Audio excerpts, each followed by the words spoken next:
Assalamualaikum warahmatullahi wabarakatuh. Perkenalkan saya Anastasia Aulia Putri dari Prodi D4 Teknik Keselamatan dan Kesehatan Kerja Politeknik Perkapalan Negeri Surabaya kelas 34C dengan NRP 0520040065. Kali ini saya akan melakukan pemaparan tentang integrated system.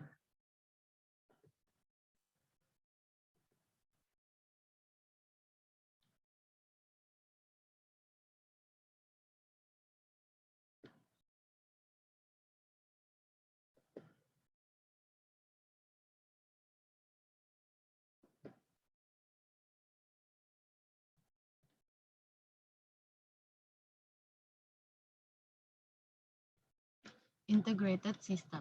Pertama-tama yang perlu kita persiapkan sebelum melakukan praktikum integrated system yaitu APD atau alat perlindungan diri. Alat perlindungan diri yang perlu kita persiapkan antara lain masker, baju bengkel, safety shoes, dan juga safety helmet. Kemudian pengertian integrated system sendiri ialah instalasi pemadam kebakaran yang bekerja secara otomatis yang diaktifkan oleh panel kontrol yang didesain menjadi satu kesatuan dengan sistem deteksi otomatis. Pada pemadaman ini menggunakan CO2 sebagai bahan pemadam. Komponen integrated system. Komponen instalasi pemadam kebakaran yang bekerja secara otomatis adalah panel kontrol, manual call box, alat pengindera tekanan, dan alarm. Manual control. Cara kerja alarm kebakaran dengan menggunakan manual call box adalah dengan mengoperasikan alat oleh manusia. Kemudian otomatis. Cara kerja alarm melalui pendeteksi kebakaran atau fire detector. Kemudian aplikasi sistem integrated system. Aplikasi sistem dalam integrated system ada dua metode, yaitu yang pertama sistem pembanjiran total atau total flooding system. Sistem yang didesain bekerja serentak memancarkan media pemadam melalui seluruh nozzle ke dalam ruangan dengan konsentrasi tertentu. Total flooding atau pembanjiran total dapat dibagi dua bagian, yaitu yang pertama kebakaran permukaan digunakan untuk kebakaran bahan bakar padat atau cair. Kemudian api sekam digunakan untuk kebakaran dalam atau api sekam, misalnya kertas, buku, karton, dan lain sebagainya. Kemudian sistem pemadaman setempat atau local protection system. Dalam hal ini, CO2 disemprotkan langsung pada sasaran yang terbakar, biasanya di ruangan yang besar atau banyak lubang-lubangnya. Pemadaman setempat atau local protection system dapat dibagi menjadi dua, yaitu yang pertama berdasarkan luas permukaan atau surface area.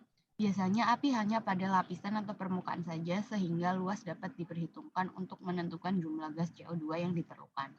Yang kedua berdasarkan isi barang. Untuk api 3 dimensi, maka jumlah CO2 yang diperlukan tergantung dari isi dan sasaran yang mungkin terbakar.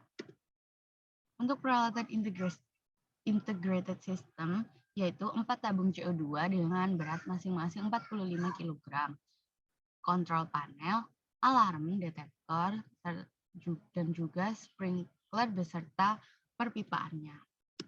Untuk prosedur penggunaan integrated system, yang pertama, sistem ini bekerja bila salah satu detektor asap teraktifkan oleh adanya asap atau api. Yang kedua, panel indikator kebakaran menerima suatu isyarat elektris dan memberikan tanda bahaya secara visual dengan menyalakan lampu merah yang berkedap-kedip dan berbunyi buzzer. Yang ketiga, dalam waktu bersamaan membunyikan lonceng dan menyalakan lampu indikator. Yang keempat, mengaktifkan katup solenoid pada kotak pilot untuk mengaktifkan katup-katup secara otomatis pada tabung CO2. Tabung CO2 mengalirkan gas melalui pipa ke corong pemancar. Dengan demikian, gas CO2 membanjiri ruangan dengan konsentrasi 34% dari volume ruangan. Dengan volume tersebut cukup untuk menurunkan kadar oksigen O2 dalam ruangan tersebut hingga di bawah 15%, sehingga persentase tersebut tidak cukup untuk menunjang kebakaran. Dan dengan demikian, api akan padam. Demikian pemaparan saya tentang integrated system. Terima kasih.